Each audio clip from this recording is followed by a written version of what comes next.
Oke, mari kita mulai dengan satu gagasan ya. Pernahkah Anda berpikir tentang dari mana sih asal kata belajar itu? Ternyata dalam bahasa Inggris kuno ada kata laced, artinya itu jejak atau jalur.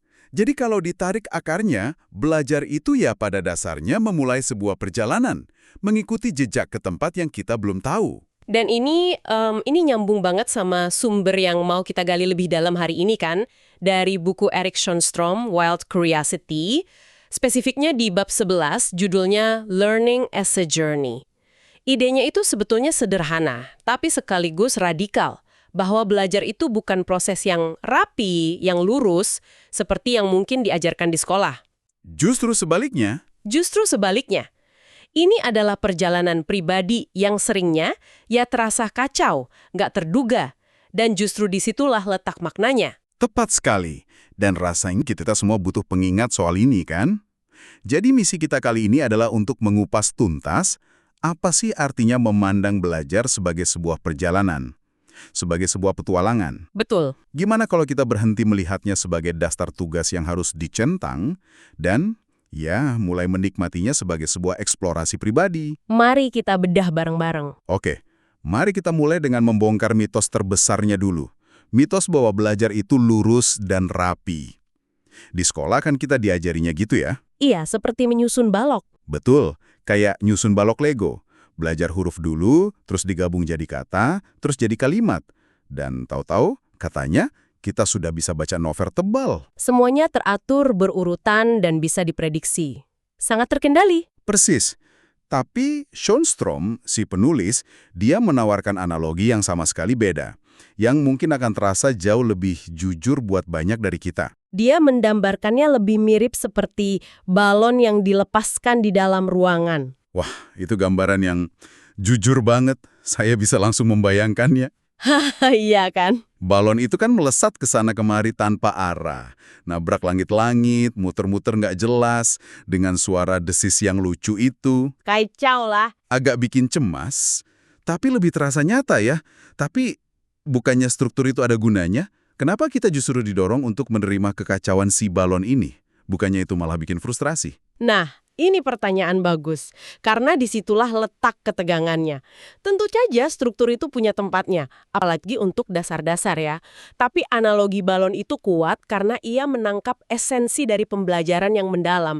Ini mengingatkan saya pada gagasannya Virginia Woolf soal pengetahuan yang meresap. Meresap? Maksudnya gimana tuh? Dar, seolah-olah dia merembes masuk gitu aja pas kita lagi nggak merhatiin. Jadi ini bukan soal menolak struktur, tapi menyadari bahwa belajar yang beneran itu seringnya terjadi di luar struktur itu.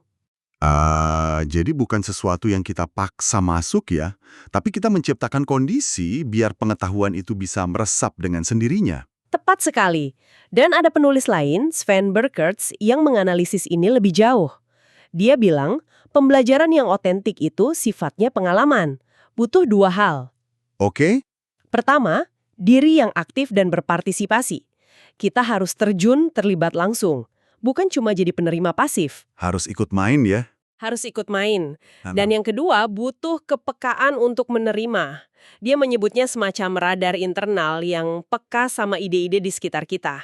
Nah, balon yang melesat liar itu ya gambaran pikiran yang aktif dan peka yang menyerap dari segala arah.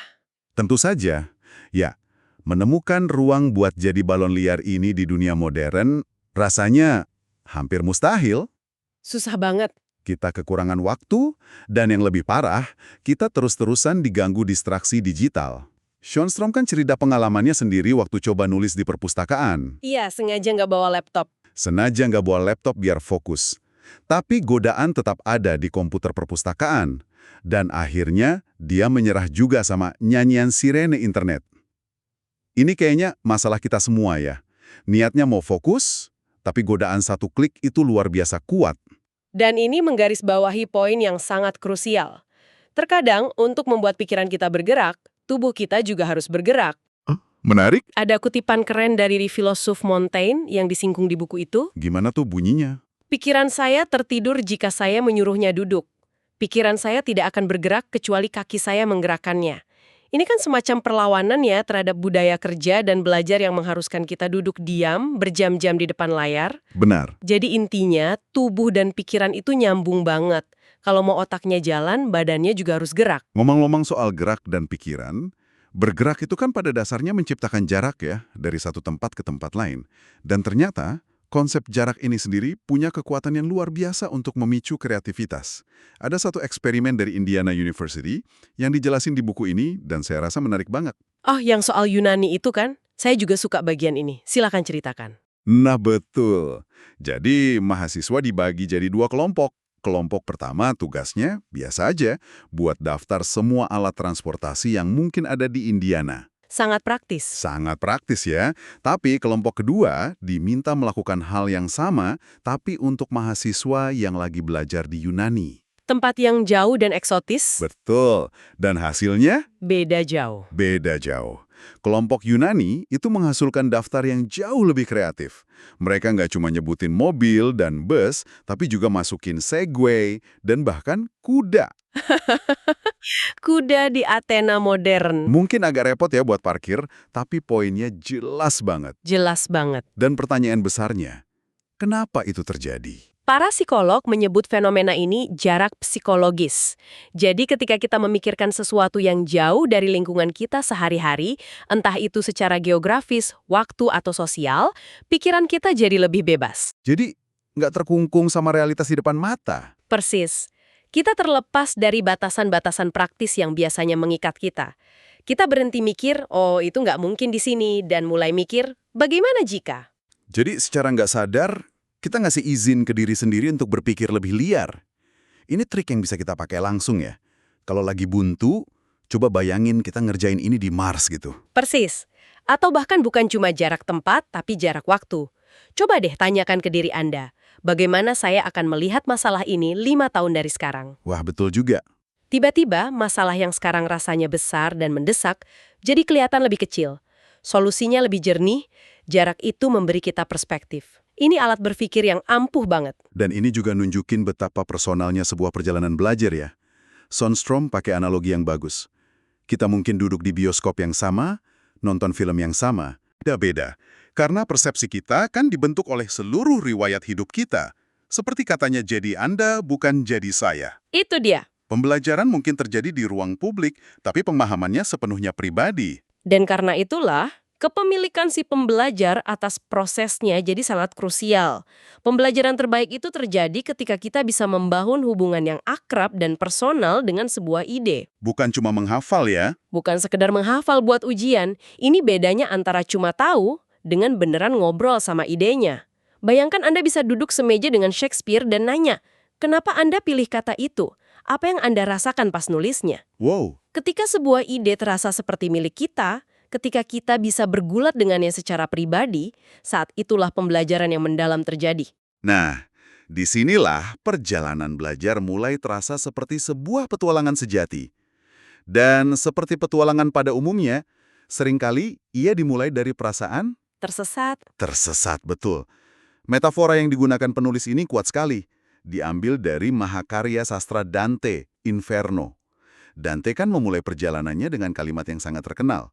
Di tengah perjalanan hidup kita, aku tersesat di dalam hutan yang gelap. Dan kuncinya adalah dia nggak bisa keluar sendiri. Dia butuh pemandu. Betul, dia butuh pemandu, yaitu penyair Virgil, untuk membantunya menavigasi neraka. Ini analogi yang sempurna untuk belajar.